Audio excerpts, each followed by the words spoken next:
viewers, and welcome back to the Self-Made Auto Channel.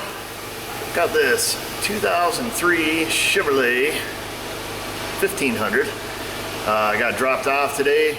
Guy's complaint is the battery goes dead overnight or in a couple days, I guess. It's his work truck, and evidently he used to use it, every single day, and now he's doing something where he might only use it every 3 days. But when he goes out to get in it, dead in a door now. I guess completely flat, no nothing. Has to charge it, get it running. So naturally, he went and put a brand new battery in it. Problem's still there. Took the battery back to Vanessa O. They checked it, recharged it, said it's all good. So he assumes at this point there's some kind of ignition off draw or parasitic draw.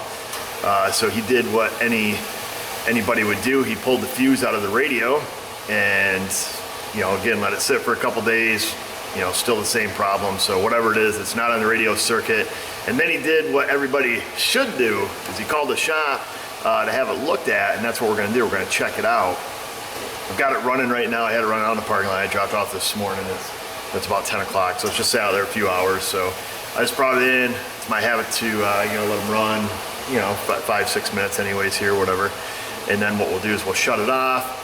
We'll get an amp draw reading right after we shut it off, which is going to be kind of high because we're waiting for all the modules to time out. And then what I like to do, honestly, is let them sit at least a minimum of a half an hour to let everything kind of turn off. This doesn't have any ignition off evap system. That's something you have to be mindful of, where you're going to have some higher amperage readings on some newer late model cars because they're performing quite a few tasks with the engine off, believe it or not, and that's just going to make this job, so much harder in the future, I think, on vehicles like that, where you have your ignition off evap systems and all kinds of stuff that are happening, when the key's off, even hours later after the key's off. So just be mindful of that. But this old Chevy, I believe, is going to have a very minimum draw, maybe a few milliamps when everybody's happy. So let's see what we can figure out here.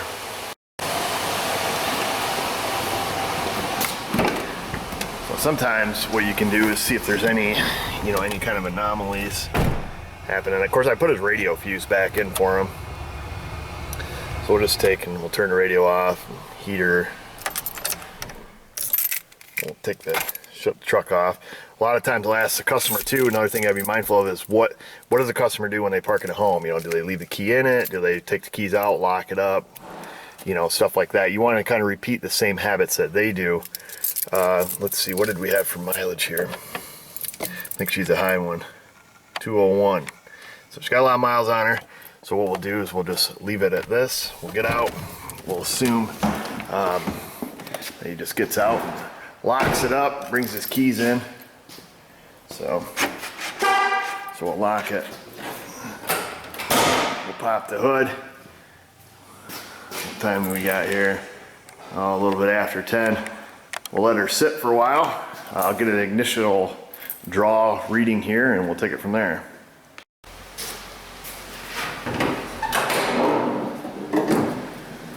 We don't have any under hood light to worry about. Let me grab our low amp clamp and we'll get hooked up on one of these battery terminals.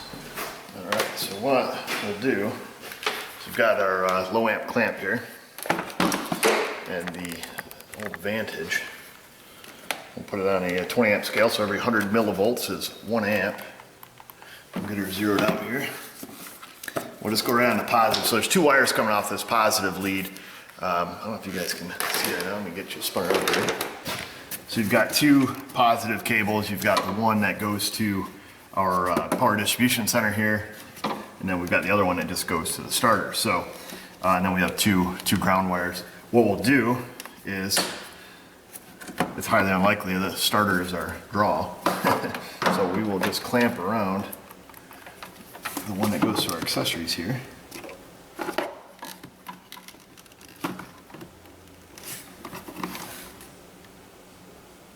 That's kind of bizarre. I'm just getting 0.000. Let's see what is going on here. Just shut the dang thing, ain't even been off just a couple minutes, a minute or so. Let's check.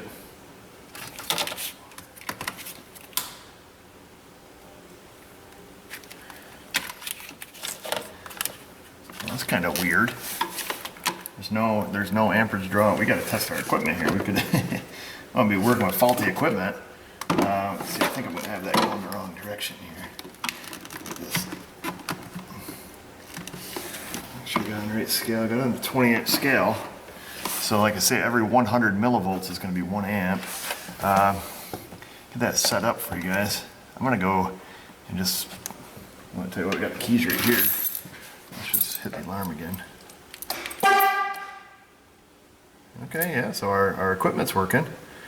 So there's a 2.17 amp draw, if you guys can see that. Well, that's kind of bizarre. Let's see what happens here. We'll give it a little bit of time. I mean, gosh, it was only just time for me to move the camera, and there it goes down. 66 milliamps. Guess it is. Let's make sure the meter here is still zeroed out. No, it's not. Sometimes when you get a big amperage spike like that, you got to re-zero your meter. So there we are, we're zeroed out. Okay. So where are we at? 170 milliamps. So we'll let this sit for a little bit. Let's see, it's 10:12 right now, I guess it is. We'll come back here in a minute or two and see what the heck is happening. Oh, so it's what, 10:25-ish. And here's what we're looking like. So we got a 200 milliamp draw. And it's a little hatchy little pattern there. Seems to be very rhythmic. That's about the best resolution we can look at it on this Vantage. I mean, I might be able to change my one scale here. We can get a little, there we go. There's a little better look at it. It's kind of what's going on. It's kind of unusual. So what I'm going to do is I don't want to jump the gun and start diagnosing this too soon, although I assume this is, whatever's happening here is our real problem. It's interesting that we didn't have that problem until, I hit the door locks for the second go around. So I'll leave this sit. I'll make sure our meter is zero, staying zeroed, which it is. So that's good. We'll leave this sit a while just to make sure we're not chasing a ghost. And after that, we'll use our methods we normally use to check out ignition off draws, and we'll take it from there. All right, so here we go. It's almost 11 o'clock. Well, it is 11 o'clock. So it's been more than a half an hour, and nothing has really changed. We're still drawing 170 milliamps. I guess we can look at it a little more precise here. So I got a different scale, basically 192 milliamps, so almost 2 milliamps. We've got that, constant pattern there of the draw. So that's kind of weird. So what we'll do now is we will see if we can isolate what circuit this is happening on, which shouldn't be too difficult to figure out. And then once we figure out the circuit, then we'll look at a power distribution diagram, hopefully, and see where it's being dispersed. One common problem with these Chevy trucks is the instrument clusters. I'm going to look and see which fuse runs that. Hopefully it's a fuse out here, or at least the circuit starts out here. I think it does. That's pretty common on these to draw the batteries dead. Cluster won't turn off, has some kind of internal problem, and we've seen it before. I've seen it a couple times on these trucks. So that's the fuse we'll start with. I've already checked just for the heck of it earlier. Well, just a bit ago. We're not getting any draw on our alternator. I see that's relatively new, so that's always something to be mindful of. But we are isolated onto one battery cable that goes into the power distribution center, so that's where we're going to start.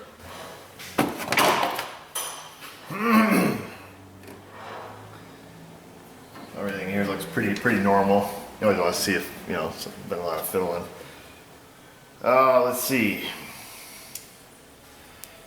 So those are all trailer fuses, headlights, horn, fog lights. Okay, so I think this one's probably at where it says IPC, DIC. I think it's gonna be your instrument panel in your driver information center. Grab a little pair of pliers. The other way you can do this too, which this may bonus here, because if you start pulling fuses and sticking fuses in, sometimes you can create a draw because you'll wake up a module, so to speak. Okay, so we're still drawing our 170 milliamps, 200 milliamps, whatever, you know, kind of flicks back and forth on us. We'll start with that fuse simply because that's the one that we see problems with the most. Try to orient it here. So there's crank, so it must be this one here. Wham bam, first try, look at that. That wasn't set up, just so you know, but it's the most common issue on these Chevy trucks. Yeah, and we can see our draw is now 0.0000. Let's see what happens when we reinstall the fuse here. I have no idea what it's going to do. Oh, it simply just goes back to exactly where it was. So that's pretty interesting. Okay. Of course, what we'll do is we'll still look on a power distributor. You might, you know, you can still get slid. Don't assume. I assumed earlier today, and I got slid. You kind of jump the gun on stuff. I'm going to take and push the trip odometer button. I think that wakes the module up because that allows us to check the mileage. And I'll zoom in here on the voltmeter, and we'll see if that changes the amperage draw or not. All right, I'm going to reach through and push the trip odometer button. Okay, I'm pushing it, but nothing is happening. It's not turning on. Did anything happen over here for you guys? Let's slow this down so I can see it. All right, I'm gonna go push the button again. Yeah, the mileage isn't lighting up, and obviously it's not doing anything here, so there's something going on with this instrument cluster. So I made a mention that using the inductive probe and going through and plucking fuses, depending on what fuse you pluck, could turn on other accessories and kind of kibosh your test for a given amount of time, 20 minutes, half hour, 45 minutes, hour. And that can get kind of frustrating, you know, especially when you're trying to chase down this current ghost. You know, like I say, experience has taught me on these Chevy trucks, it's usually the instrument cluster, you know, just like if I brought in a Ford truck of about this vintage, you know, it's probably the fuel pump driver module, you know, so those things we tend to go to first and check those first. If that's not it, well, then we go at it the way we normally go at it, in which case it's been my habit, and this may be a bad habit, but I'll have my inductive clamp on there, I'll see what my amperage draw is, and we go through and we start plucking fuses one at a time. Like I say, you pluck the BCM fuse and stick it back in. Now your lights are on, you gotta wait for that to time out and all that. So there is another method you can use, and that's just using a regular voltmeter. Every circuit has, you know, some sort of, if it has a fuse in it or a relay or anything like that, it's gonna have some sort of voltage drop. And there's voltage drop across your fuses, believe it or not. So what you can do is, there's actually a chart you can get online. Power Probe makes a chart for all the different types of fuses. And if you can take and measure the voltage drop across your fuse, you can convert that to amperage and get your answer that way. And being that we know what circuit it is, I can show you how to do that. All right, so what you want to do is you want to take your meter, just take your regular voltmeter, and we're going to want to set this up in as fine a detail as we can get. Let's see here. So I've got this on the millivolt setting here. I'll turn off the graph because we'll just go with a digital display. So we are in our millivolt scale right now, okay? But we're going to be measuring a very small amount of millivolts. We'll touch our leads together here, make sure our meter zeroes out, and it does, goes to all zeros. And we know which circuit is drawing the current on this truck. Obviously, we've already determined that. And we determined it was around, you know, give or take 200 milliamps of a draw. So what we'll do is I'll probe across the top of this fuse and see how many millivolts of voltage drop we have across the fuse. We see here we've got 1.5 millivolts a voltage drop across the fuse because there's current going through this fuse, so there's going to be some sort of voltage drop. So 1.5 millivolts. Now let me just go up to the next fuse above it. I don't even know what fuse that is. That is fuse AC or SEO ignition. So I'm on that one, and we can see. Well, get a good steady. Make sure my probes are hooked up here. I do a couple things at once here. Wow, 0.30, essentially 0. Because if I hook my test leads together, I get kind of that same reading, the 0.3. I guess basically hold my leads together. We'll get 0.3. So essentially nothing. We go back on the one that actually has current passing through it, and we do get a steady, 1.5 millivolts of voltage drop. So let's go look at our chart. All right, so here's our chart that, like I say, we got from Power Probes. So they got this fuse voltage drop chart, and you can pick out which fuse you have, cartridge, ATC, minis, maxi. So we have mini fuses, and then well, look here, it was a 10 amp. Okay, so it's this red section here in the middle. We're gonna draw 1.5 millivolts. So over here is your millivolt reference on the side, so it's 1.5 millivolts. We scoot over to get in line with there, and that says we're drawing 202. Let me see, can we zoom in on this? Oh, look at that, that's fancy.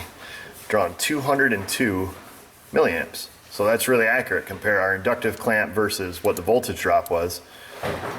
Right there, 202 milliamps. So just another way you can do it without removing fuses, and that will prevent any accidental, turning stuff on, I guess, whatever you want to call it, but might save you a little bit of time. Like I say, when I came in here just a bit ago, trying to push the trip odometer on a Chevy, that'll usually turn on your odometer at any point, even with the key out of it, okay? But obviously it's not doing anything. Our cluster's probably going wacky on us, but we'll check it out 100%, make the call the customer, get the part. Well, I don't know where the heck we left off. I know I went in to eat a little bit of lunch, and then things got ridiculous. It's about 2:45. We caught up on a few things. In the meantime, like I said, I have no idea where we left off, so hopefully this kind of flows into wherever we were. In the meantime, I did look on a wiring diagram and seen that this fuse, I did this I think a while ago, this IPC DIC fuse, that 10 amp that we were looking at there, the one that we measured the draw on, that one there, that one only feeds the instrument cluster, period. I think it was an orange wire if I remember right. So being that it's been like what, 5 hours since we did this the first time, I'm just kind of curious if that draw still exists.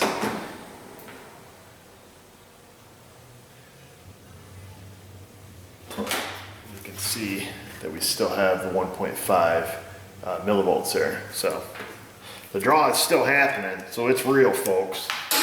That's the battery killer, 200 milliamps. Yeah, he's right, a couple days. She'd be toast.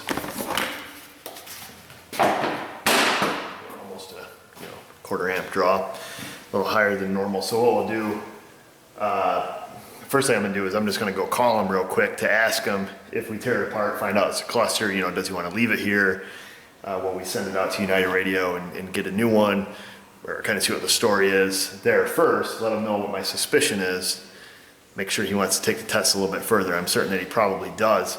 And then we'll take and see if we can't pop that cluster out, measure the power feed going in, make sure there's none of the other wires on there that are drawn, and then make the call. Well, I just got off the phone with him. We got the green light. He said do it. Once we figure out what it is, he said he's just going to leave the truck here if it is the cluster. So I told him there's a chance that it's not, but if it is, he just wants to leave it here while we order a new one, send this one out, whatever the case may be. I went ahead and unlocked the truck, get in. I was kind of curious if this thing is gonna light up. So with the key on there, we didn't have any cluster, but now we do. That time we did. Let's see, let me turn off the accessory power here. Just out of curiosity. See, that time it worked. Okay. It's kind of dim though. I don't know, it's kind of hard to tell on the video, but that's kind of dim. So that's what we did last time. We just locked it. Wait for that secure. Well, I guess it doesn't matter. So it appears to keep working now.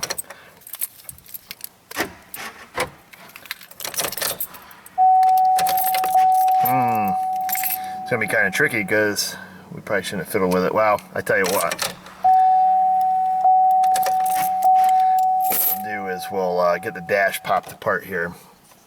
We're gonna have to try to duplicate this draw to see, you know, for sure if it's in the cluster. Put this seam back here.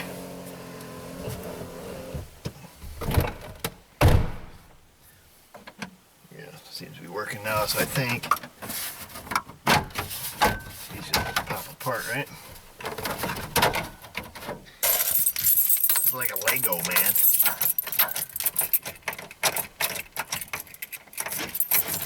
Come on, little guy.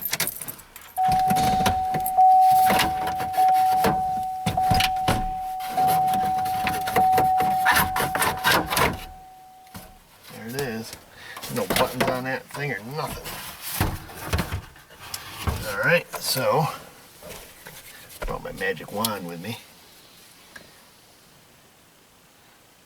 Let's see, this thing got some 7mm or 8s or something.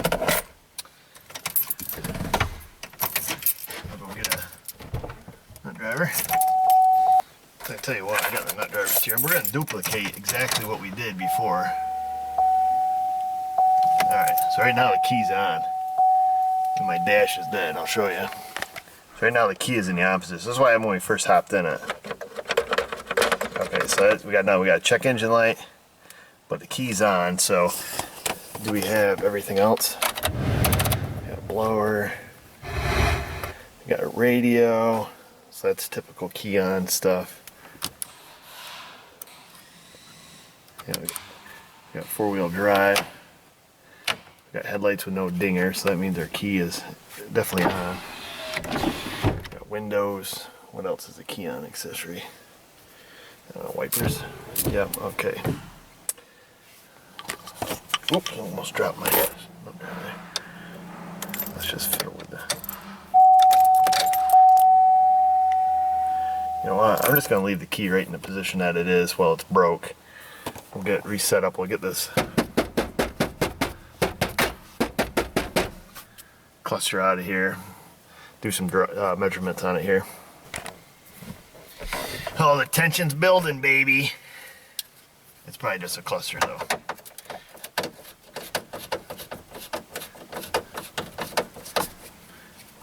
So I'll get it unscrewed. I'll leave it just like it is, all goofed up. Oh. It's like winning the lotto going over here. I gotta mess this guy, though. Got 22 Magnum. Alright, let's find a place to set my screws.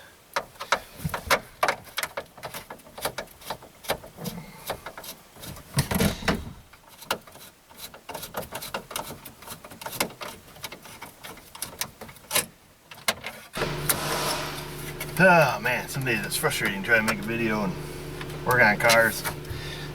Vanessa's not here today, so time somebody comes in, I gotta go see what's up. Say, what's up, people? Here we are. Hey, look at that, now it's on. So I just turned on. Do we wiggle something? Uh-oh. I think we've seen this before. Dun dun dun. The old yellow writing. So let's see. This is a factory authorized remanufactured unit from Delphi. Plus it's from a junkyard. So that's kind of a double whammy. Either maybe it came from a junkyard then got remanned. Date on it is 10/26/07. What year is this junkyard? This is 03. So that's interesting. Lots of stickers, lots of different dates. And then when we yanked it out, it starts working. There's some orange wires. That one there. We'll get these things separated. There's another orange wire.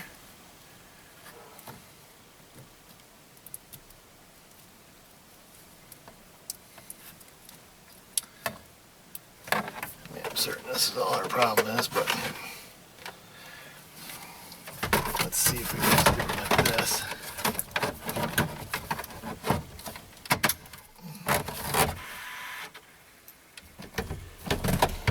Alright, where are we at? It's all lit up right now.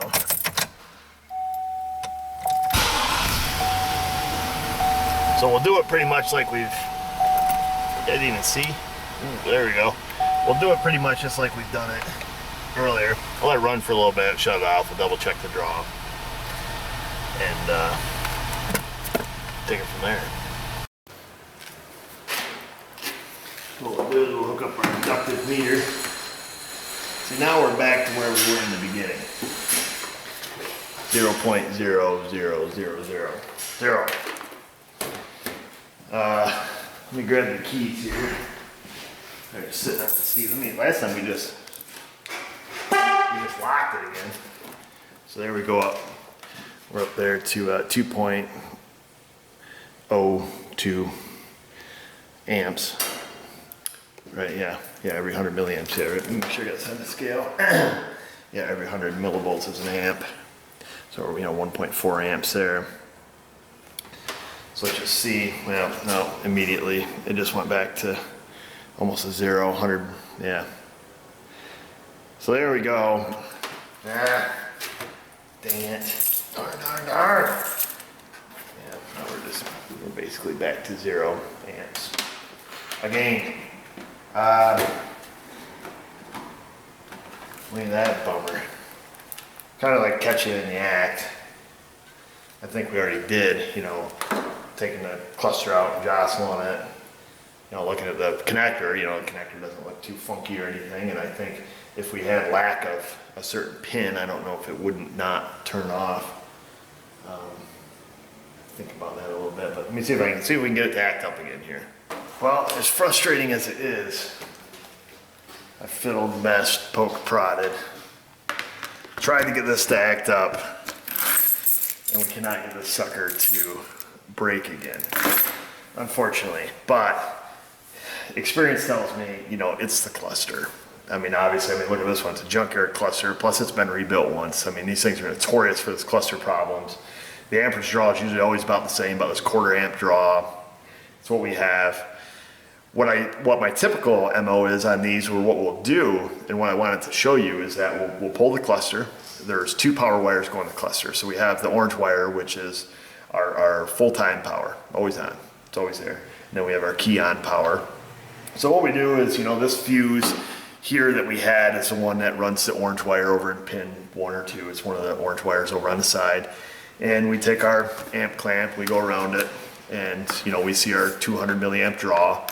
And then the thing to do there is to see, where's that current going? Well, if everything's good, it's just gonna be going out on the ground. And that's what we usually see. We've got current on the ground, we got current on on that full-time power wire, and that's pretty much it. At that point, you can call it a cluster. If there's current on any other wire, then you have to kind of chase out that circuit to see, see what's happening. I've never seen that. I've only ever seen power or current being drawn through the power, now the ground. Continuous loop. It has to be being used up inside the cluster. Nothing else is turning it on, demanding it, however you want to phrase that. So with that being said, we're going to send out the cluster, get it fixed, put the new one in, ship it.